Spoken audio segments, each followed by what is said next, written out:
إن الحمد لله نحمده ونستعينه ونستغفره ونعوذ بالله من شرور أنفسنا ومن سيئات أعمالنا. من يهده الله فلا مضل له ومن يضلل فلا هادي له. أشهد أن لا إله إلا الله وحده لا شريك له، وأشهد أن محمدًا عبده ورسوله. يا أيها الذين آمنوا اتقوا الله حق تقاته ولا تموتن إلا وأنتم مسلمون. يا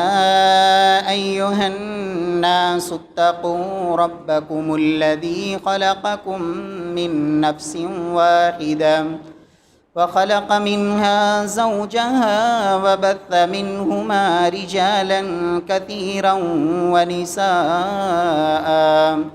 واتقوا الله الذي تساءلون به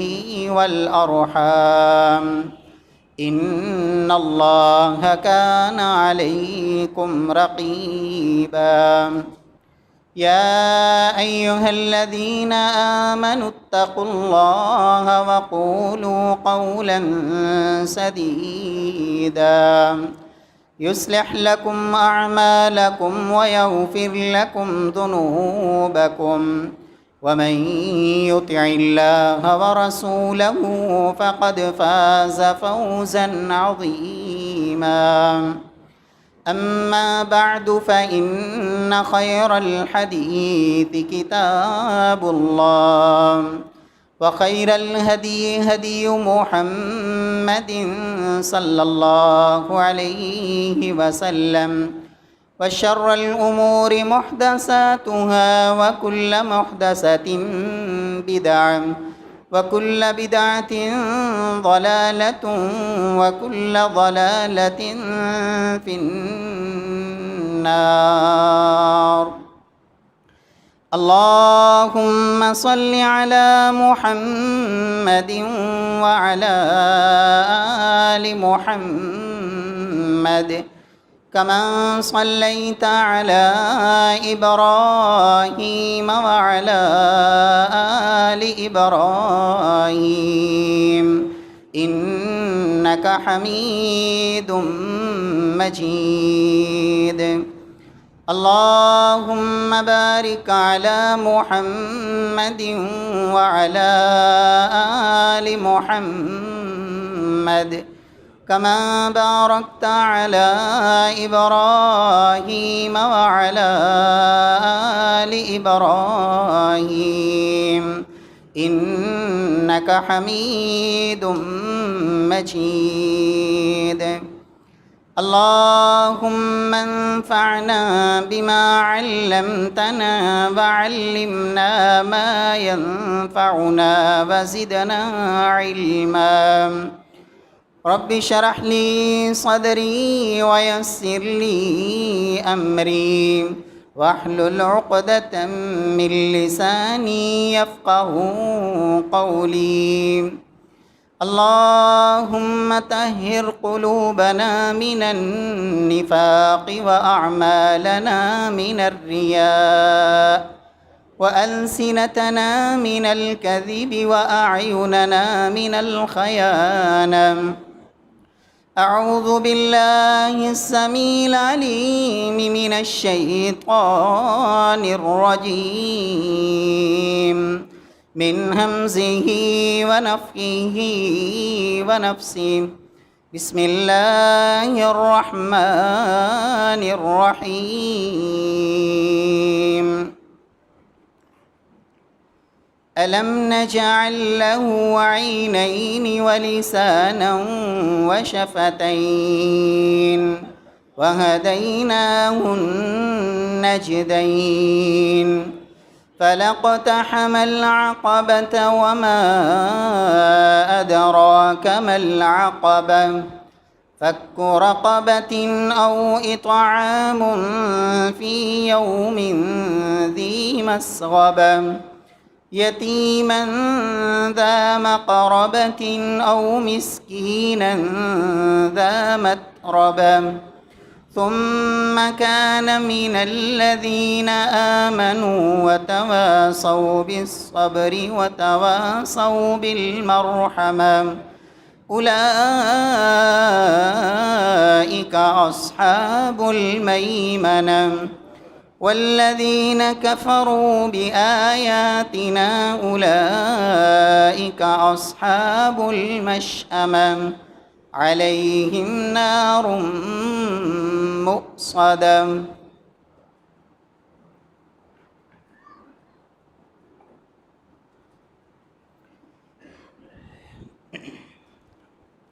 ألم نجعل له عينين، کیا ہم نے اس کے لیے دو آنکھیں نہیں بنائیں؟ وَلِسَانًا وَشَفَتَيْن، اور ایک زبان اور دو ہونٹ نہیں بنائے؟ وَهَدَيْنَاهُ النَّجْدَيْن، اور پھر اسے دو راستوں کی ہدایت نہیں دی؟ فَلَاقْتَحَمَ الْعَقَبَةَ، یہ پھر بھی مشکل گھاٹی پہ نہیں چڑھا؟ وما ادراک ما العقبہ، آپ کو کیا خبر کہ یہ مشکل گھاٹی کیا ہے؟ فک رقبہ، گردنوں کی آزادی،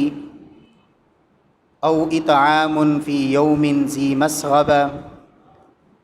یا شدید بھوک کے دنوں میں کھانا کھلانا، یتیما ذا مقربہ، یا ایسا یتیم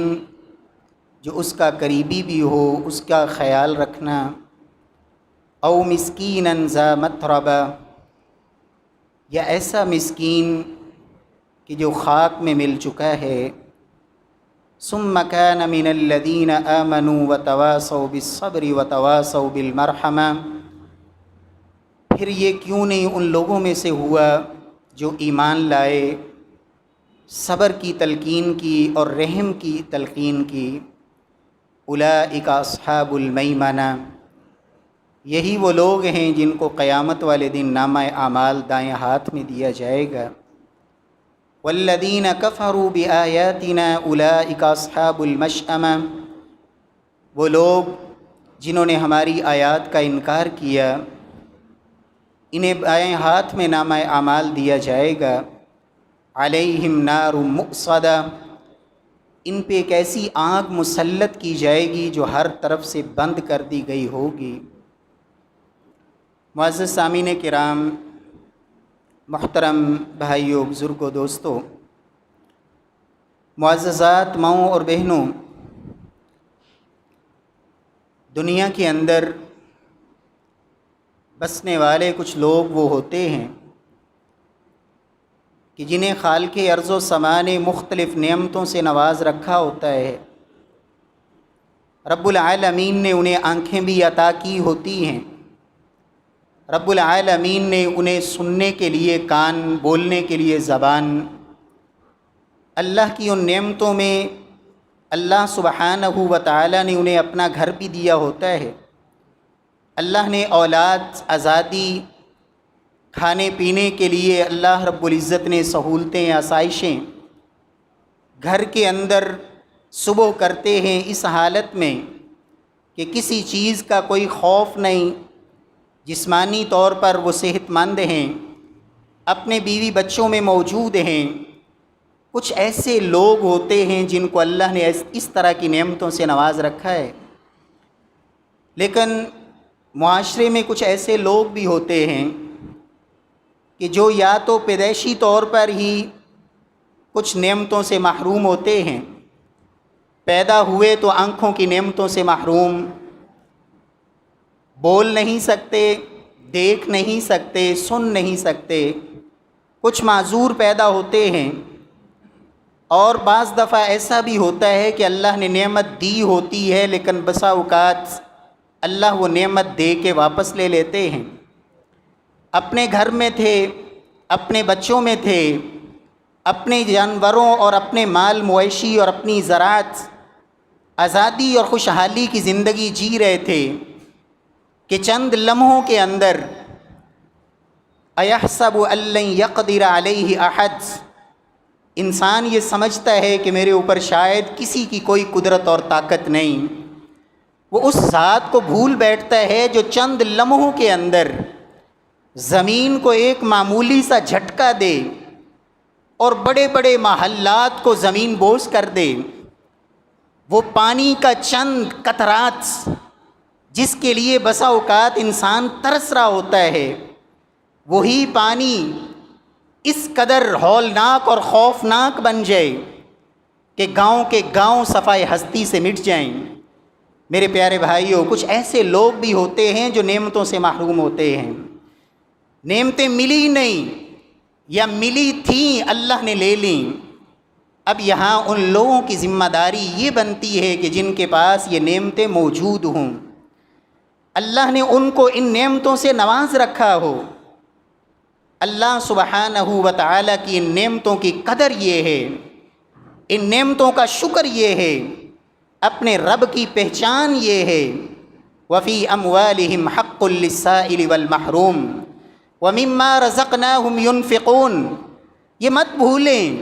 کہ وہ بھی ہماری طرح انسانی تھے، ہماری طرح وہ خوشحالی تھے، ہماری طرح اپنے ہی بیوی بچوں میں تھے،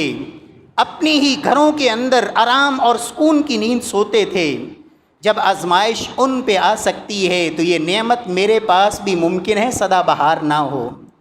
اور ویسے بھی دنیا کی ہر نعمت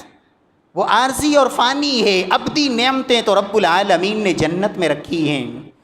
جہاں صحت آئے گی تو کبھی بیماری نہیں، جہاں جوانی آئے گی تو کبھی بڑھاپا نہیں، جہاں زندگی ملے گی تو کبھی موت نہیں، جہاں خوشی ملے گی تو کبھی غم نہیں، جہاں انسان کی ساری آرزوئیں، خواہشائیں اور سب کچھ جو انسان چاہے گا وہ اسے وہاں ملے گا۔ یہ اللہ رب العزت نے جنت میں رکھا ہے۔ دنیا کو جنت بنانے کی انسان جب فکر میں لگ جائے تو پھر وہ اپنے رب کو بھی بھول بیٹھتا ہے، اور بسا اوقات تو وہ یہ بھی بھول بیٹھتا ہے کہ میں ایک عارضی اور فانی انسان ہوں، میں نے بھی اس دنیا سے جانا ہے۔ میرے پیارے بھائیوں، دنیا کے اندر کچھ لوگ ایسے بھی ہوتے ہیں کہ جنہیں ہمہ وقت یہی فکر ہوتی ہے، انہیں خود غرض انسان کہا جاتا ہے، ان کو صرف اور صرف اپنی ذات کی فکر، مجھے کیا فائدہ ہے، میری اس سے کیا غرض ہے، مجھے اس سے کیا لگے، میں تو آرام سے ہوں، میں تو اپنے گھر میں پرسکون ہوں، میرے پاس تو سب کچھ ہے۔ بسا اوقات ایک قسم کے لوگ وہ ہوتے ہیں جن کو کوئی پرواہ نہیں ان کے آس پاس میں کیا ہو رہا ہے، ان کے قرب و جوار میں دنیا کس کیفیت میں جی رہی ہے، انہیں اس سے کوئی غرض نہیں، ان کو صرف اور صرف اپنی ذات کی غرض ہوتی ہے۔ اور کچھ ہوتے ہیں انہیں کہتے ہیں اسیر اہل و عیال، کہ وہ اپنی ذات سے نکل کر اپنے گھر کے حد تک اپنی اولاد، اپنی بیوی، اپنے بچے، میرے بچوں کو کیا فائدہ ہوگا، میرے بچوں کا اس سے کیا مستقبل وابستہ ہے، میری پراپرٹی، میری جائیداد، میری زمین، میری دکان، میرا کاروبار، میری عزت، ہر وقت انہیں میری میں، بس اس حد تک ان کی سوچ اپنی ذات سے آگے بڑھ کر اپنے اہل و عیال اور اپنے بیوی بچے، بس اس حد تک محدود رہتی ہے۔ اور ساری زندگی اللہ نے بہت کچھ دیا ہوتا ہے، اربوں اور کھربوں اور کروڑوں کی دولت اور جائیدادیں ہوتی ہیں، سب کچھ ہونے کے باوجود، لیکن اپنی اولاد، اپنا گھر، اپنی پراپرٹی، اپنی جائیداد، اس سے آگے ان کی دولت سے کسی انسان کو کوئی نفع نہیں ہوتا۔ اور تیسری قسم کے وہ لوگ ہوتے ہیں جو خود غرض بھی نہیں ہوتے، اسیر اہل و عیال بھی نہیں ہوتے، اپنے بیوی بچوں کے قیدی نہیں ہوتے، اور اپنی ذات اور اپنی حد تک ہی ہمیشہ ان کی سوچ نہیں رہتی، بلکہ ان کے دلوں میں انسانیت کا درد ہوتا ہے۔ لوگوں کے لیے وہ جیتے بھی ہیں اور لوگوں کے لیے وہ قربانیاں دینے کے لیے تیار بھی رہتے ہیں۔ میرے پیارے بھائیوں، یہ جو تیسری قسم کے لوگ ہیں، اللہ سبحانہ و تعالی نے قرآن مجید کی اس صورت میں، سورۃ البلد میں جس کا میں نے جن آیات کی تلاوت کی، اللہ نے انہی کا ہی تذکرہ کیا کہ مال کمایا خود، محنت خود کی، لیکن اس مال کو اپنی عزت کمانے کے لیے نہیں، دنیا سے داد اور دنیا سے شہرت کی وصولی کے لیے نہیں، بلکہ وہ مال کو خرچ کرتے ہیں گردنوں کی آزادی کے لیے، یتیموں کو سہارا دینے کے لیے، مسکینوں پر خرچ کرتے ہیں۔ فرمایا یہ بڑی دشوار گھاٹی ہے، اس گھاٹی پہ چڑھنا اتنا آسان نہیں، لیکن چڑھتا وہی ہے جس کے دل کے اندر ایمان ہوتا ہے۔ ایمان ہو تو پھر ان گھاٹیوں کو عبور کرنا اس کے لیے کوئی مشکل نہیں ہوتا، اس لیے کہ اس کے اندر ایمان موجود ہوتا ہے۔ اور انبیاء کرام، ان کی زندگیوں کو آپ پڑھ کے دیکھیں، ان کی زندگیوں کا مطالعہ کریں، ان کی زندگیوں کے اندر یہی مشن، یہی منہج، رب العالمین نے جو صلاحیت دی، اللہ نے جو طاقت دی، اللہ سبحانہ و تعالی نے جس نعمت سے نوازا، ان کی غرض یہ نہیں ہوتی صرف میری ذات کو کیا فائدہ ہے، میرے بچوں کو کیا فائدہ ہے، میری بیوی کو کیا فائدہ ہے، بلکہ ان کی تڑپ یہی ہوتی ہے کہ لوگوں کو جہنم سے میں نے بچانا کیسے ہے، لوگوں کو شرک کی دلدل سے نکالنا کیسے ہے، میں نے شیطان کی پوجا سے نکال کے رحمان کی بندگی پہ لانا کیسے ہے، جہنم میں چھلانگے لگانے والوں کو پیچھے سے پکڑ پکڑ کے اور کھینچ کھینچ کے جنت کا راہی بنانا کیسے ہے، لوگوں کی پوجا کرنے والے، لوگوں کے سامنے جھکنے والے،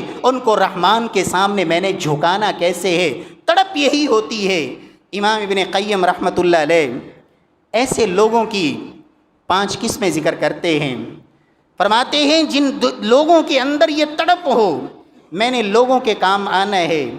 لوگوں کی خدمت کرنی ہے، انسانیت کا بھلا کرنا ہے، مجھ سے کسی کو نفع پہنچ جائے، فرماتے ہیں ان میں پہلی قسم کے وہ لوگ ہوتے ہیں جن کو اللہ سبحانہ و تعالی نے مال دیا ہوتا ہے، المواساۃ بالمال، وہ اپنے مال کو صرف اپنی عیاشیوں میں نہیں، اپنی بدماشیوں اور فحاشیوں میں نہیں، کہ جہاں شراب کی محفل ہے، جہاں ناچ گانا ہے، وہاں چند لمحوں میں لاکھوں اربوں لٹا دے، پرواہ کوئی نہیں، جہاں اس کی واہ واہ اور بلے بلے ہے، وہاں جو مرضی لٹا دے، وہاں اسے کوئی پرواہ نہیں، ان کا مال وہ خرچ وہاں ہوتا ہے جہاں اللہ کی مخلوق کو فائدہ ہو، اللہ کے بندوں کو فائدہ ہو، جہاں ضرورت مندوں کی ضرورتیں پوری ہوں، المواساۃ بالمال۔ پھر جب انسان اس سوچ اور فکر کے ساتھ جیتا ہے، پھر رب العالمین اس کے لیے خوشیوں، راحتوں کے وہ سامان پیدا کرتا ہے کہ انسان کے لیے وہ تصور دنیا میں کرنا مشکل ہے۔ امام ابن قیم رحمۃ اللہ علیہ فرماتے ہیں اس کا تجربہ اسی انسان کو ہوتا ہے جو عملی طور پر اس میدان میں اترتا ہے۔ اور جناب محمد مصطفیٰ صلی اللہ علیہ وسلم کا یہ نمونہ سیدہ خدیجہ رضی اللہ تعالی عنہ، صحیح بخاری کی وہ روایت بارہا آپ نے سنی پڑھی کہ اللہ کے رسول صلی اللہ علیہ وسلم پہ جب پہلی وحی اتری، آپ صلی اللہ علیہ وسلم گھر تشریف لائے تو سیدہ خدیجہ نے آپ کو حوصلہ دیا اور کیا کہا، اِنَّكَ لَتَحْمِلُ الْكَلِّ وَتَكْسِبُ الْمَعْدُومِ وَتَقْرِي الضَّيْفَ وَتُعِينُ عَلَى نَوَائِبِ الْحَقِّ۔ اے محمد صلی اللہ علیہ وسلم، کلا واللہ لا یخزیک اللہ ابدا، آپ غم زدہ نہ ہوں، آپ پریشان نہ ہوں، میرا اللہ کبھی آپ کو تنہا نہیں چھوڑے گا، آپ کبھی ناکام اور نامراد نہیں ہوں گے، آپ اتنے غم زدہ اور پریشان نہ ہوں۔ کیوں؟ انک لتحمل الکل، آپ تو دوسروں کا بوجھ اٹھانے والے، تکسب المعدوم، معاشرے کے بے کس بے بس اور لاچار قسم کے لوگ، بیوہ عورتیں، یتیم بچے، مسکین اور بے سہارا لوگ، آپ تو ان کے لیے کماتے ہیں، آپ کو اپنی ذات کے لیے نہیں، اپنی بیوی کے لیے نہیں، اپنی بچیوں کے لیے نہیں، تکسب المعدوم، تقری الضیف، تعین علی نوائب الحق، آپ کے اندر اللہ نے وہ اوصاف رکھے ہیں، انسانیت کا درد، لوگوں کی ہمدردی، لوگوں کی خیر خواہی، دوسروں کے کام آنا، دوسروں کو نفع پہنچانا، مجھ سے کسی کا بھلا ہو جائے، کسی کو فائدہ پہنچ جائے۔ آپ تو بے سہارا اور بے آسرا لوگوں کے، جو مسکین قسم کے لوگ، جن کو لوگ معمولی سمجھتے ہیں، گھٹیا سمجھ کے دھتکار دیتے ہیں، آپ ان کا بوجھ اپنے کندھوں پہ اٹھاتے ہیں، آپ ان کے دروازوں پہ دستک دے کے ان کی ضرورتوں کو پورا کرتے ہیں۔ آپ کو رب العالمین کبھی ضائع نہیں کرے گا۔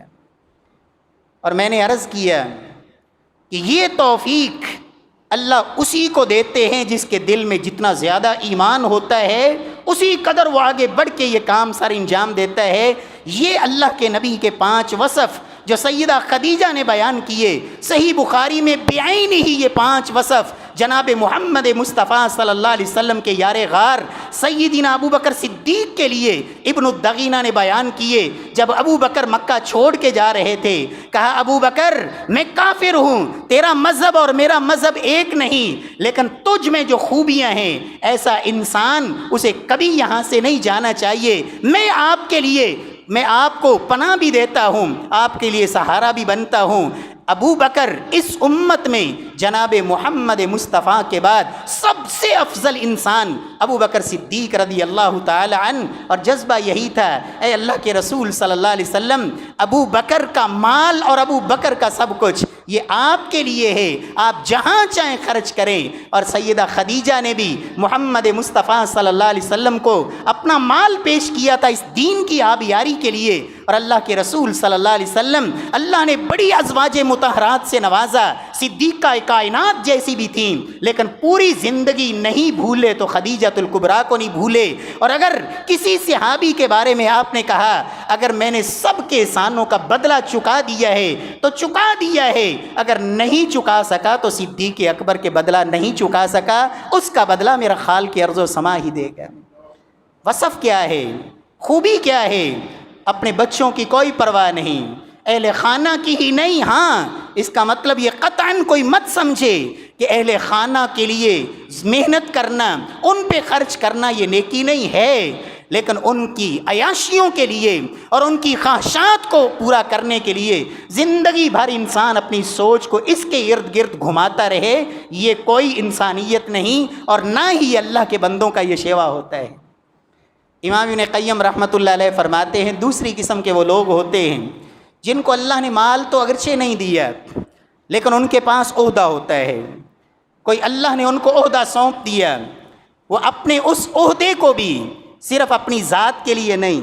اپنے گھر والوں کے لیے نہیں، کہ عہدہ تو مل گیا ہے، اب مجھے کسی یتیم کا مال بھی ہڑپ کرنا پڑے، کسی کمزور کا خون چوسنا پڑے، کسی ضرورت مند کے اس کے منہ سے نوالا اور لقمہ بھی کھینچنا پڑے تو کھینچ لوں، اس لیے کہ میرے پاس عہدہ ہے، مجھے کس نے پوچھنا ہے، مجھے کون پوچھنے والا ہے، میری تجوریاں بھرنی چاہیے، میرے گھر والوں، میرے بیوی بچوں، میری اولاد، میری جائیداد، میری پراپرٹی، میری نسلوں کے لیے کچھ بن جائے۔ اس کو اس سے کوئی غرض نہیں ہوتی کہ میرا یہ عہدہ، یہ تو امانت ہے، یہ اللہ کی دی ہوئی امانت ہے، اور رب العالمین یہ عہدے کبھی بھی لے لیا کرتے ہیں۔ لیکن جن کو اللہ توفیق دیتے ہیں وہ اپنے انہی عہدوں کو، جناب یوسف علیہ السلام، عہدہ اللہ نے دیا، مانگ کے لیا، لیکن کس لیے؟ اس لیے نہیں کہ یوسف کو اپنی فکر تھی، یوسف کو تڑپ تھی تو انسانیت کی، کہ قحط سالی کا ایک سلسلہ ہے جس کو اگر کوئی صحیح معنوں میں سنبھال سکتا ہے اور ان اللہ کی مخلوق کے کام آ سکتا ہے، یہ پلاننگ، یہ سوچ، یہ فکر، یہ پورا ایک نظام اور نظم اگر کوئی دے سکتا ہے، اللہ نے مجھے صلاحیت دی ہے، آگے بڑھے، عہدہ لیا، لیکن اس عہدے کو اپنی ذات کے لیے نہیں، اللہ کے بندوں کے لیے استعمال کیا۔ آج دنیا فاروق اعظم کو جانتی ہے، آج عمر بن عبدالعزیز کو جانتی ہے، اللہ نے عہدے دیے، رات کو اٹھ کر گلیوں میں چکر لگاتے ہیں، منبر پہ کھڑے ہو کر اعلان کرتے ہیں فرات کے کنارے اگر کتا بھی پیاسا مر گیا عمر کو اس کا بھی جواب رب کی عدالت میں دینے کا ڈر ہے۔ رات کو اٹھتے ہیں، یتیم بچوں کو کھانا خود اپنے ہاتھوں سے پکا کے ان کو کھلاتے ہیں، ان کو سلاتے ہیں، بیت المال سے بوجھ اٹھا کے اپنی کمر پر لاد کر بیوہ عورتوں اور یتیموں کے گھروں میں پہنچاتے ہیں۔ غلام آگے بڑھتا ہے، امیر المؤمنین میری کمر پہ لا دو۔ کہا آج دنیا میں تو بوجھ اٹھا لوگے، کل رب کی عدالت میں عمر کا بوجھ کون اٹھائے گا؟ یہ تڑپ ہوتی ہے۔ رب نے عہدہ دیا لیکن اس عہدے سے اللہ کے بندوں کو، اللہ کی مخلوق کو، انسانیت کو کیا فائدہ پہنچتا ہے؟ یہ رب العالمین ان لوگوں کو یہ توفیق دیتے ہیں جن کے دلوں میں ایمان ہوتا ہے اور انسانیت کا درد ہوتا ہے۔ تیسری قسم کے لوگ وہ ہوتے ہیں جن کو اللہ نے مال بھی نہیں دیا، عہدہ بھی نہیں دیا، لیکن رب نے جسمانی طور پر طاقت دی ہے، صحت مند ہیں، مضبوط جسم ہے، آگے بڑھ کے اپنے جسم کو، اپنی طاقت کو اللہ کی بندوں کے لیے وہ استعمال کر سکتے ہیں۔ اپنی قوتوں اور طاقتوں کو صرف اس لیے نہیں مجھے کیا فائدہ ہوگا، میری اس سے کیا غرض ہے، میرے بچوں کا کیا فائدہ ہے۔ اللہ کے نبی کا قصہ، جناب موسیٰ علیہ السلام مصر سے چلے مدین پہنچے اور کنویں کے پاس بیٹھ کر جب یہ نظارہ کیا، دو اللہ کی بندیاں، دو بچیاں بکریوں کو روک کے کھڑی ہیں۔ جناب موسیٰ نے یہ منظر دیکھا، ان بچیوں سے موسیٰ علیہ السلام کو کوئی غرض نہیں، نہ اپنے ذاتی مفاد ہے، نہ اپنے اہل و عیال کی کوئی فکر اور ان کے بارے میں کوئی ان سے امید ہے، بلکہ کیا کیا، آگے بڑھے، ان بچیوں کے لیے کنویں سے پانی نکالا، پانی پلایا، فسقا لہما، پانی پلا دیا، ثم تولی الی الظل، پھر درخت کے سائے میں بیٹھ کر ان کو یہ بھی نہیں کہا۔ اور یہاں میں یہ بات کہہ دوں میرے پیارے بھائیوں، سلف تو یہاں تک کہا کرتے تھے کہ وہ بندہ جس نے کسی کو اللہ کے لیے دیا ہے وہ اس کو یہ بھی نہ کہے میرے لیے بخشش کی دعا کرنا، میرے لیے اللہ سے دعائیں کرنا، اس لیے کہ اللہ کا قرآن کہتا ہے انما نطعمکم لوجہ اللہ لا نرید منکم جزاء ولا شکورا، ہم نے تمہیں دیا ہے اللہ کو راضی کرنے کے لیے، نہ تم سے کوئی بدلہ چاہیے، نہ تم سے شکریہ کے کلمات چاہیے، اللہ کے لیے دیا ہے، بدلہ بھی میرا اللہ دے گا۔ جناب موسیٰ نے پانی پلایا۔ اور یہاں میں یہ بات بھی کہہ دوں، ناراض نہ ہونا، آج ضرورت بھی ہے کہ آپ تصویریں بنائیں، لیکن خدا را رب کعبہ کی قسم دل خون کے آنسو روتا ہے وہ انسان جس کو رب العالمین نے عزت کی زندگی دی تھی، جس کو رب العالمین نے اپنے گھر کے اندر بادشاہت عطا کی تھی، لاکھوں نہیں اربوں کا مالک تھا، آج وہ بیچارہ آسمانی اور اس آفت کی وجہ سے اگر وہ روڈ پہ آ گیا ہے، آپ اس کو ہمیشہ کے لیے دنیا کے سامنے بھکاری بنا کے نہ پیش کرو کہ یہ مانگت دیتے ایک چاول کی پلیٹ ہو اور تصویر بنا کے شیئر کرتے ہو۔ خدا کے لیے اللہ سے ڈر جاؤ، کس کے لیے کر رہے ہو، کس کو دکھانے کے لیے؟ میرا اللہ نہ اسے دکھانے کی ضرورت ہے نہ اسے بتانے کی ضرورت ہے، وہ دیکھتا بھی ہے، وہ سنتا بھی ہے، وہ جانتا بھی ہے۔ رب کعبہ کی قسم کتنے ایسے لوگ اپنی عزت بچانے کے لیے، اپنی بیٹیوں اور بیویوں کی عزت بچانے کے لیے وہ روڈوں پہ ایسے بھکاری بن کے نہیں بیٹھتے، وہ لمبی لمبی قطاروں میں کھڑے ہو کے نہیں تصویریں بناتے، وہ لمبے راشن کے پیکج پہ بیٹھ کر اپنی تصویریں نہیں بناتے، 1-2 ہزار کا خیمہ وصول کرنے کے لیے وہ سامنے کھڑے ہو کر پکچریں نہیں بنواتے، وہ کہتے ہیں بھوک سے مر جائیں گے، لیکن یہ ذلت گوارا نہیں۔ میرے پیارے بھائیوں، جناب موسیٰ علیہ السلام نے ان بچیوں کی بکریوں کو پانی پلایا اور کیا کہا؟ رب انی لما انزلت الی من خیر فقیر، یا اللہ موسیٰ کے پاس کھانے کے لیے کچھ نہیں، موسیٰ کے لیے رہنے کے لیے گھر نہیں، موسیٰ کے پاس کچھ بھی نہیں، انی لما انزلت الی من خیر فقیر، یا اللہ تیری بندیوں کی خدمت کی ہے تو تیرے لیے کی ہے، فقیر تیرے در کا ہوں، انتظام بھی تو نے کرنا ہے۔ پھر وہ میرا اللہ کیسے نوازتا ہے۔ جناب موسیٰ کو رب العالمین نے 8 سال کے لیے بغیر کرائے کے رب نے رہائش بھی دے دی، رب العالمین نے ملازمت بھی دے دی، رب العالمین نے بیوی بھی دے دی، اور سب سے بڑھ کے رب نے نبوت کا سر پہ تاج بھی سجا دیا۔ فسقا لهما ثم تولى الى الظل، رب العالمین نے طاقت دی ہے، آگے بڑھیے، اپنی اس قوت اور طاقت کو، مال نہیں، عہدہ نہیں، جسم تو اللہ نے دیا ہے، اس جسم سے اللہ کی مخلوق کو کیا نفع پہنچا سکتے ہیں جو آپ کی طاقت ہے، اپنی قوت اور طاقت کو بروئے کار لائیے۔ میرے پیارے بھائیوں، صحابہ کا یہی مزاج تھا، کچھ بھی نہیں، اللہ کے رسول نے اعلان کیا، جناب عقیل رضی اللہ تعالی عنہ،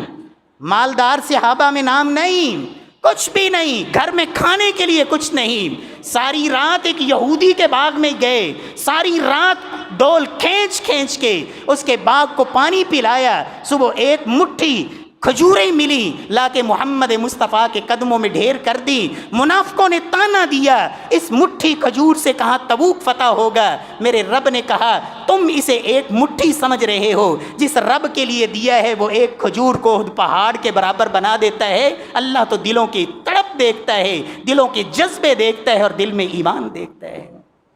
رب العالمین کو یہ مقداروں کی ضرورت نہیں، تم نے کتنا دیا؟ اللہ 1 روپیہ دینے والے کو 1 لاکھ دینے والے سے آگے اجر میں بڑھا دیتا ہے جب دل میں ایمان ہو،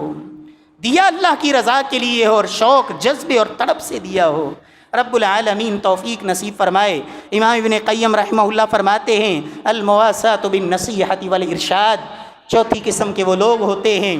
جن کے پاس مال بھی نہیں ہوتا، بسا اوقات عہدہ بھی نہیں ہوتا، جسمانی طور پر بھی بیچارے کمزور سے ہوتے ہیں، لیکن رب العالمین نے ان کو نصیحت، ارشاد، لوگوں کی رہنمائی، لوگوں کو صحیح راستہ دینا، لوگوں کو صحیح فکر دینا، لوگوں کو صحیح تڑپ اور لوگوں کے دلوں میں ایمان کو اجاگر کرنا، اللہ کی توحید کے راستے پہ لگانا، سنت کی محبت دلوں میں پیدا کرنا، وہ انبیاء کرام والا مشن کہ لوگوں کو ان سے نفع پہنچتا ہے ان کی دعوت کے ذریعے، ان کے وعظ کے ذریعے، ان کی نصیحت کے ذریعے، اور یہ بھی وہ فکر ہے، یہ تڑپ ہے جو اللہ نے نبیوں کو دی۔ جناب نوح علیہ السلام 950 سال کہتے کیا ہیں؟ دعوت قومی لیلا و نہارا، 950 سال قوم سے کوئی اجرت کا مطالبہ نہیں، دنیا سے اور قوم سے کوئی لالچ اور طمع نہیں، لیکن تڑپ ایک ہی ہے، دن بھی، رات بھی، صبح بھی، شام بھی، دعوت قومی لیلا و نہارا، کہ ان سب کو میں نے اللہ کی جہنم سے بچانا ہے، رب کا بندہ بنانا ہے، انسانیت کو انسانیت کا سبق پڑھانا، لوگوں کو، انسانوں کو انسان بنانے کے لیے اپنے وعظ اور نصیحت کے ذریعے۔ اور یہ وہ انسان ہے جب رب کی رضا کے لیے کرتا ہے تو پھر میرا اللہ کہتے ہیں معلم الناس الخیر، لوگوں کو خیر کی بات تو نے بتائی اور میں نے زمین و آسمان کے 14 طبق کو، آسمان کی تمام نورانی ملائکہ کو، زمین کی تمام مخلوقات کو، سمندروں کی مچھلیاں، بلوں کی چیونٹیاں، 14 کے 14 طبق تیرے لیے اللہ سے دعائیں کرنے پہ لگا دیے کہ جس نے انسانوں کو انسان بنایا، انسانیت کا درس دیا، زندگی جینے کا ڈھنگ اور سلیقہ سکھایا، اللہ کی بندگی کا راستہ بتایا، لوگوں کو خیر کا راستہ بتایا۔ اللہ فرماتے ہیں 14 کے 14 طبق میں اس کے لیے بخشش اور رحمت کی دعاؤں پہ لگا دیتا ہوں۔ اللہ ہمیں توفیق دے، کسی کو زبان سے کلمہ تو کہہ دیں، کسی کو خیر کی بات تو کہہ دیں، خود اپنے پاس نہیں، اس کو جانتے ہیں جو دے سکتا ہے، جو کر سکتا ہے، جس کے پاس اللہ نے فراخی دی ہے، جائیں اس کی طرف قدم اٹھا کے آگے بڑھیں، اپنی ذات کے لیے نہیں، اللہ کے بندوں کے لیے، اللہ کی مخلوق کے لیے۔ ممکن ہے آپ کی زبان سے نکلے ہوئے چند بول اس کے دل پہ اثر کر جائیں اور رب العالمین اس کو توفیق دے دے۔ اور محمد مصطفیٰ صلی اللہ علیہ وسلم کا یہ فرمان، جو کسی کو خیر کی بات بتاتا ہے اس کے کہنے پہ وہ اگلا عمل کرتا ہے، جب تک عمل ہوتا رہے گا، یہ سلسلہ چلتا رہے گا، اللہ بتانے والے کو بھی برابر اجر و ثواب سے نواز دیں۔ اللہ ہم سب کو توفیق نصیب فرمائے۔ امام ابن قیم رحمہ اللہ فرماتے ہیں کچھ ایسے لوگ ہوتے ہیں جن کے پاس مال بھی نہیں، عہدہ بھی نہیں، جسمانی طاقت بھی نہیں، تقریر نہیں کر سکتے، وعظ نہیں کر سکتے، کسی کو کچھ کہہ نہیں سکتے۔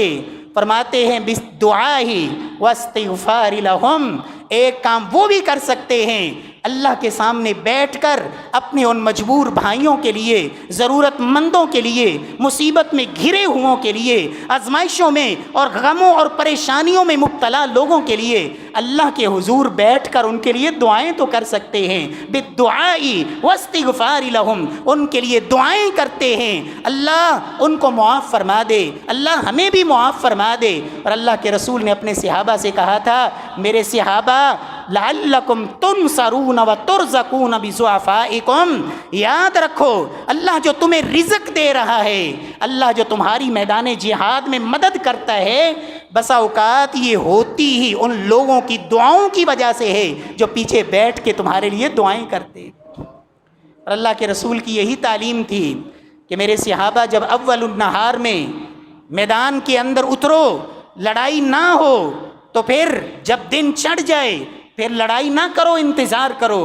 جب سورج ڈھل جائے پھر لڑائی شروع کرو۔ کیوں کہ مسلمان اپنے مجاہدین کے لیے ان نمازوں میں دعائیں کرتے ہیں، اللہ ان کی دعاؤں کی وجہ سے ان کو فتح نصیب فرماتے ہیں۔ رب العالمین ہم سب کو توفیق نصیب فرمائے۔ میرے پیارے بھائیوں، امام ابن قیم رحمہ اللہ بڑی خوبصورت بات فرماتے ہیں، ان قضاء حوائج الناس لذہ لا يعرفها الا من جربها۔ لوگوں اپنے لیے، اپنی ذات کے لیے، اپنی اولاد کے لیے، اپنی ضرورتیں پوری کرنے کے لیے ہر انسان ہی جیتا ہے، لیکن وہ انسان جو لوگوں کی ضرورتیں پوری کرتا ہے، اللہ کے بندوں کی ضرورت پوری کرنے کے بعد انسان کو جو لذت نصیب ہوتی ہے، یہ وہی انسان جانتا ہے جو عملی طور پر اس کا تجربہ کر چکا ہو۔ اور آگے فرماتے ہیں، اللہ نے جو صلاحیت دی ہے آگے بڑھ کے اللہ کے بندوں کے لیے اس کو بروئے کار لاؤ۔ تمہیں کیا خبر کون سی تمہاری نیکی تمہیں جنت تک پہنچانے والی بن جائے، تم نہیں جانتے۔ اور اللہ کے رسول نے یہی کہا تھا، اتقوا النار ولو بشق تمرہ، لوگوں کھجور کے ایک ٹکڑے دے کر بھی جہنم کی آگ سے بچ سکتے ہو تو بچ جاؤ۔ کیا خبر کہ امتحان میں کون سا نمبر آپ کو کامیابی دلوانے کا سبب بن جائے۔ وہ ایک نمبر ہی ہوتا ہے، جب کم ہو جائے تو آپ فیلوں میں شامل ہو جاتے ہیں، اور ایک نمبر ہی ہوتا ہے جب وہ مل جائے تو آپ پاس بن جاتے ہیں۔ کیا خبر کون سی نیکی جس کا اللہ نے موقع دیا اور تو نے ٹھکرا دی، پرواہ ہی نہ کی، کیا خبر وہی نیکی تجھے اللہ کا قرب دلانے کا ذریعہ ہوتی اور جنت کا راہی بنانے کا سبب ہوتی۔ اللہ ہم سب کو توفیق نصیب فرمائے۔ نبی کائنات صلی اللہ علیہ وسلم نے فرمایا تھا، من نفس مؤمن قربا نفس اللہ عنہ قربۃ من قربات یوم القیامہ، جو کہ اللہ کے بندوں سے ایک تکلیف کو دور کرتا ہے، میرا اللہ کل قیامت والے دن کی مشقتوں اور بڑی بڑی تکلیفوں میں سے اللہ اس کی تکلیفوں کو دور کرے گا۔ جو اللہ کے بندوں کی مدد میں رہتا ہے، میرا اللہ اس کی مدد میں رہتا ہے۔ اور امام ابن قیم رحمہ اللہ رب العزت ان کی قبر پہ اللہ کروڑوں رحمتوں کا نزول فرمائے۔ کیا بصیرت اللہ نے عطا فرمائی تھی، قرآن و سنت پر ایک نظر ڈالنے کے بعد ایک خوبصورت اور جامع تجزیہ کرتے ہیں، کہتے ہیں اے اللہ کے بندو یاد رکھو، میرے اللہ کا یہ قانون ہے، قرآن و سنت پر نظر ڈالنے کے بعد سمجھ آتی ہے، جو رویہ تو اللہ کے بندوں سے اختیار کرے گا میرا اللہ تیرے ساتھ وہی سلوک کرے گا۔ من رفق بعبادی رفق اللہ بی، جو اللہ کے بندوں پہ نرمی کرتا ہے اللہ اس پہ نرمی کرتے ہیں، جو اللہ کے بندوں پہ رحم کرتا ہے اللہ اس پہ رحم کرتے ہیں، جو اللہ کے بندوں کے ساتھ احسان کرتا ہے میرا اللہ اس پہ احسان کرتے ہیں، جو اپنی خیر دوسروں تک پہنچاتا ہے میرا اللہ اس تک خیر کو پہنچاتے ہیں، جو اللہ کے بندوں کی مدد کرتا ہے میرا اللہ اس کی مدد کرتا ہے۔ جو کام تو اللہ کے بندوں کے ساتھ کرے گا میرا اللہ وہی سلوک تیرے ساتھ کرے گا۔ محمد مصطفیٰ صلی اللہ علیہ وسلم نے فرمایا تھا، صحیح بخاری کی روایت، ایک شخص اپنے بیٹوں کو کہتا، تنگ دست ہو مہلت دے دینا، نہ دے سکے معاف کر دینا۔ جب رب کی سامنے حاضر ہوا دیکھا گیا کوئی نیکی نہیں، صرف یہی نیکی ہے، میرے اللہ نے فرمایا میری مخلوق پہ رحم کرتا تھا، لوگوں کے لیے آسانیاں کرتا تھا، لوگوں کو معاف کر دیتا تھا، آج میں نے بھی اسے معاف کر دیا اور جنت کا راہی بنا دیا۔ اللہ ہم سب کو توفیق نصیب فرمائے۔ میرے پیارے بھائیوں، نبی کائنات صلی اللہ علیہ وسلم فرماتے ہیں، من افضل الاعمال لوگوں جتنے بھی عمل کرتے ہو ان اعمال میں سے افضل ترین عمل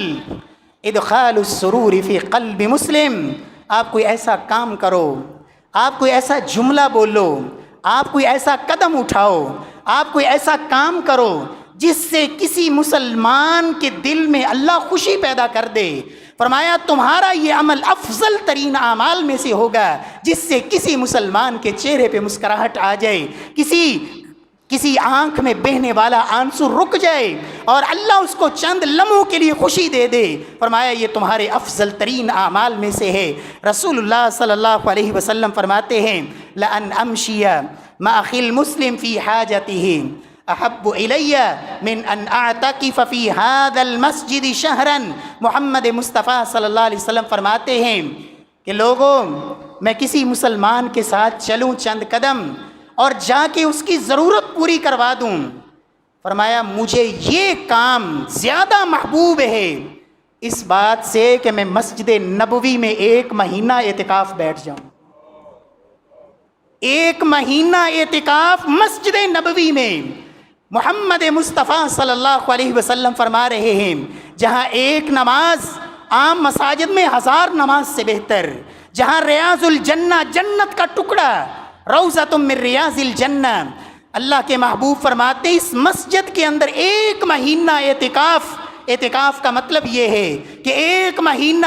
دنیا سے کٹ کے اللہ کا ہو کے رہ جانا، ہر وقت اللہ کی عبادت میں لمحہ اللہ کی عبادت میں بسر کر دینا. فرمایا مجھے اس سے زیادہ محبوب ہے کہ میں کسی مسلمان ضرورت مند کے ساتھ چند قدم جاؤں اور اس کی ضرورت پوری کروا دوں، یہ مجھے زیادہ محبوب ہے. اللہ رب العزت ہم سب کو توفیق نصیب فرمائے. پیارے بھائیوں، رسول اللہ صلی اللہ علیہ وسلم نے فرمایا تھا من انذر معسرا او وضع عنہ اظلہ اللہ فی ظل یوم لا ظل الا ظلہ. آج یہ سورج کی گرمی جو پتہ نہیں کتنے اربوں کھربوں میل دور برداشت نہیں ہوتی، اے سی بند ہو گیا، پنکھا بند ہو گیا، لائٹ چلی گئی، جنریٹر نہیں، یو پی ایس نہیں، بے بس ہو جاتا ہے، تڑپنے لگ جاتا ہے. میرے پیارے بھائی ایک لمحہ وہ آنے والا ہے کہ جب دنیا اپنے پسینے میں ڈوبی ہوگی، کسی کا پسینہ ٹخنوں تک، کسی کا گھٹنوں تک، کسی کا ناف تک، کسی کا منہ میں لگام ڈال رہا ہوگا، کوئی اپنی پسینے میں ڈوب رہا ہوگا، غوطے کھا رہا ہوگا. وہاں وہ انسان بھی ہوگا جسے اللہ اپنے عرش عظیم کا سایہ نصیب فرمائیں گے جہاں کوئی سایہ نہیں. فرمایا یہ وہ انسان ہوگا جس نے انسانیت کا درد اپنا درد سمجھا، اللہ کے بندوں پہ خرچ کیا. لیکن کس طرح؟ اللہ کے رسول فرماتے ہیں اپنے دائیں ہاتھ سے خرچ کیا اور بائیں کو بھی نہیں پتا کہ اس نے کیا دیا ہے. من تصدق بصدقہ فاخفاها حتی لا تعلم شمال ما تنفق یمینہ. دائیں ہاتھ نے دیا، بائیں کو بھی نہیں خبر کیا دیا ہے. میرا اللہ جانتا ہے اس وقت اسے سایہ نصیب فرمائے گا جب عرش کے سائے کے علاوہ کوئی سایہ نہیں ہوگا.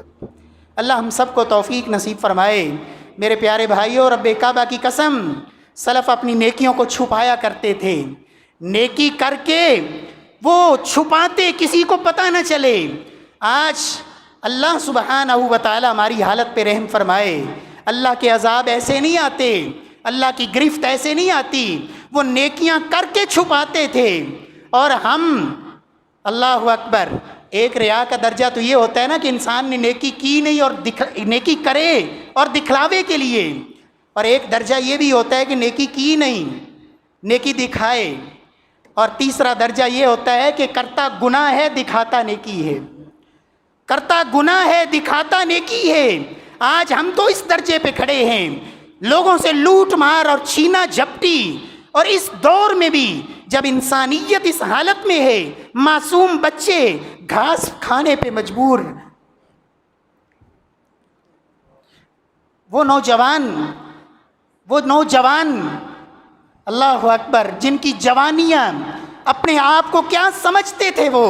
آج کس قدر بے بسی کے عالم میں. وہ مائیں جو اپنے بچے کی معمولی سی تکلیف برداشت نہیں کر پاتی، جب ان کے سامنے وہ بچے بلک بلک کے اور رو رو کے ساری رات اور سارا دن جن کو لاشیں چھپانے کے لیے خشک جگہ نہیں ملتی، جن کو جنازہ پڑھنے کے لیے خشک زمین نہیں ملتی، ایسے انسانوں پر بھی وہ درندے اور ظالم اللہ رب العزت ان کو ہدایت نصیب فرمائے اگر مقدر میں ہے تو، ان کے منہ سے بھی جا کے چھیننے والے، ان پر بھی جا کے ظلم کرنے والے، اور ان کا بچا کھچا بھی لوٹ کے لے جانے والے، ان کو بھی نشے دے کے ان کی عزتوں پہ ہاتھ ڈالنے والے، وہ میرے پیارے بھائیوں مر گئی انسانیت۔ نبی کائنات صلی اللہ علیہ وسلم نے تو فرمایا تھا جب دائیں ہاتھ سے دیا ہے تو بائیں کو بھی خبر نہیں، میرا اللہ عرش عظیم کا سایہ نصیب فرمائے گا۔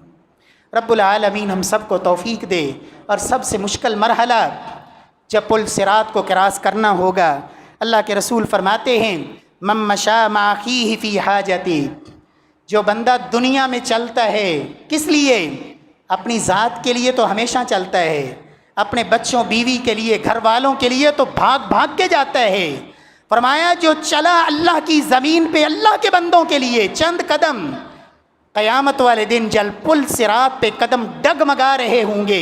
یثبتھا حتی حین تزل الاقدام، جب لوگوں کے قدم ڈگمگا رہے ہوں گے، جس نے اللہ کے بندوں کے لیے قدم اٹھائے ہوں گے، میرا اللہ اس وقت اس کے قدموں کو پل صراط پہ بھی ثابت قدم رکھے گا۔ اللہ رب العزت توفیق نصیب فرمائے۔ میرے پیارے بھائیوں، سلف صالحین کا مزاج ہی عجیب تھا۔ آج ضرورت ہے اس بات کی کہ ہم تھوڑی اپنی سوچ کو بلند کریں، صرف خواہشات کو نہیں۔ میں تو یہ کہوں گا اللہ کی قسم ضرورت ہے کہ ہم اپنی ضرورتوں کو بھی محدود کریں، اپنی ضروریات زندگی کو بھی جس کو کلوز کر سکتے ہیں کریں، اور وہ نمونے اور وہ داستانیں رقم کریں جو نبی کے یاروں نے اور سچے ایمان والوں نے صحابہ کرام نے کی تھیں۔ عبداللہ بن عباس رضی اللہ تعالیٰ عنہ کہتے ہیں لَأَنْ أَعُولَ أَهْلَ بَيْتٍ مِّنَ الْمُسْلِمِينَ، فرماتے ہیں میں ایک مسلمان گھرانے کی کفالت کروں، شہرن او جمعہ، ایک مہینہ ایک گھرانے کی کفالت کر لوں، یا ایک ہفتہ ایک گھرانے کی کفالت کر لوں، اور مجھے یہ کتنا محبوب ہے۔ سیدنا عبداللہ بن عباس فقیہ ہذہ الامہ، مفسر قرآن، کیا کہتے ہیں؟ احب الیہ، مجھے یہ زیادہ محبوب ہے من حجۃ بعد حجہ، میں حج پہ حج کرتا جاؤں، حج پہ حج کرتا جاؤں، اس کے مقابلے میں ایک مسلمان ضرورت مند گھرانے کی خدمت اور ان کی ضرورت کو ایک ہفتہ یا ایک مہینہ پورے کر لینا، یہ میرے نزدیک حج پہ حج اور پے در پہ حج کرنے سے مجھے زیادہ محبوب ہے۔ اور یاد رکھیں ابھی تو ہر بندہ ہی کر رہا ہے، اس لیے کہ نیا نیا کام ہے، ہر بندہ ہی کوشش کر رہا ہے اپنی طاقت کے مطابق، لیکن میرے پیارے بھائیوں ان کو صرف چند دنوں کی ضرورت نہیں، یہ یاد رکھیں ابھی جب پانی اترے گا، ابھی تو پانی اتنا بڑھ رہا ہے، اب تو تباہی آگے سے آگے، جب پانی رکے گا، تھمے گا، کم ہوگا، وہ لوگ اپنے گھروں کو پلٹیں گے، جن کے گھر نہیں ہوں گے، جن کی فصلیں نہیں ہوں گی، جن کے پاس چھپانے کے لیے سر کچھ نہیں ہوگا، جانوروں کو کچھ کھلانے کے لیے کچھ نہیں ہوگا، اپنی اور اپنے بچوں کا پیٹ کی آگ بجھانے کے لیے کچھ نہیں ہوگا، میرے پیارے بھائیوں ان کی زندگی کو رواں کرنا اور کم از کم کہ وہ زندہ رہ سکیں اس حد تک بھی ان کی ضرورت اور مدد کرنا، یہ بہت بڑی ایک ذمہ داری ہوگی کہ ایک عرصے تک ان کو بحال کرنے کے لیے یاد رکھیں ہم کچھ نہیں کر سکتے، اتنی بڑی آفت کے مقابلے میں جو کر سکتا ہے میرا اللہ ہی کر سکتا ہے، لیکن اپنے حصے کی ہم شمع تو جلائیں، اللہ کے ہاں عذر تو پیش کر سکیں، یا اللہ جتنی میری طاقت تھی میں نے کیا، کیوں اللہ کی بارگاہ میں کل سوال ہونا ہے۔ صحیح مسلم کی روایت اللہ کے رسول فرماتے ہیں میرا اللہ پوچھے گا یا ابن آدم استطعمتک فلم تطعمنی، اے آدم کے بیٹے میں بھوکا تھا، میں نے تجھے آواز دی کھانے کے لیے، تو نے مجھے کھانا نہیں دیا۔ بندہ کہے گا اے اللہ میں تجھے کیسے کھلا سکتا ہوں، تو رب العالمین ہے۔ اللہ فرمائیں گے میرا فلاں بندہ ضرورت مند تھا، بھوکا تھا، وہ پکارتا رہا، اگر تو اس کے منہ میں نوالا ڈالتا تو آج میری رحمت اور مدد کو پاتا اور مجھے اس کے پاس پاتا۔ میرا بندہ پیاسا تھا، تو نے اسے پانی نہیں پلایا، میرا بندہ مریض تھا، بیمار تھا، تو نے اس کی تیمارداری نہیں کی۔ اللہ رب العزت ہم سب کو توفیق نصیب فرمائے۔ پیارے بھائیوں، سلف صالحین ان کا مزاج کیا تھا؟ کچھ نہیں، کہتے مجھے نام لکھوا جاؤ، جب میرے پاس آئے گا تو میں تمہارے دروازے پہ چل کے جا کے تمہاری ضرورت پوری کر کے آؤں گا۔ اور اللہ کے رسول کے صحابہ نے تو وہ نمونے بھی پیش کیے کہ جب اللہ کے رسول کا ایک مہمان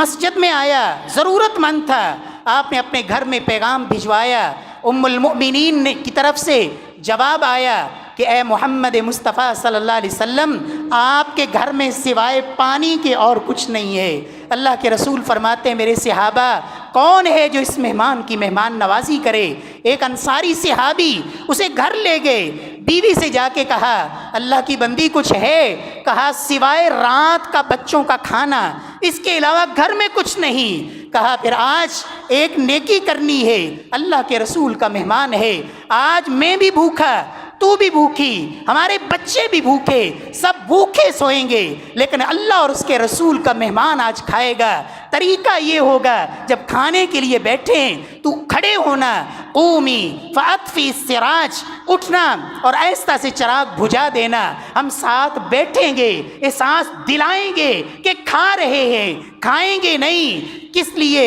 کہ اللہ کا مہمان، اللہ کے رسول کا مہمان سیر ہو جائے۔ رب العالمین کو یہ منظر اتنا پسند آیا، اللہ نے قرآن کا حصہ بنا دیا، وَيُؤْثِرُونَ عَلَىٰ أَنفُسِهِمْ وَلَوْ كَانَ بِهِمْ خَصَاصَةٌ۔ نبی کے یار اپنی خواہشوں کو صرف قربان نہیں کرتے، ضرورت مند ہو کے، محتاج ہو کے، بیوی بھوکی، خود بھوکا، بچے بھوکے، سب بھوکے رہ کر بھی دوسروں کو اپنے اوپر ترجیح دینے والے، اسے ایثار کہتے ہیں، اسے ہمدردی کہتے ہیں، اسے لوگوں کے لیے جینے کا ڈھنگ اور مفتاح الخیر کہتے ہیں۔ رب العالمین ہمیں بھی ایسی توفیق نصیب فرما دے۔ رسول اللہ صلی اللہ علیہ وسلم کے صحابہ جب مدینے آئے، بعض وہ بھی تھے جن کے پاس کچھ نہیں تھا۔ سعد بن ربیع رضی اللہ تعالی عنہ، معروف قصہ کیا کہا، عبد الرحمن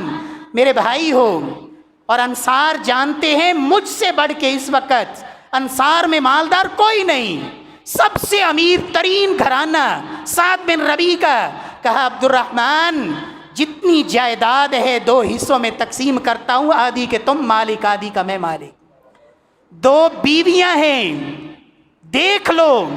جو پسند آئے، اب سعد اسے طلاق دے گا،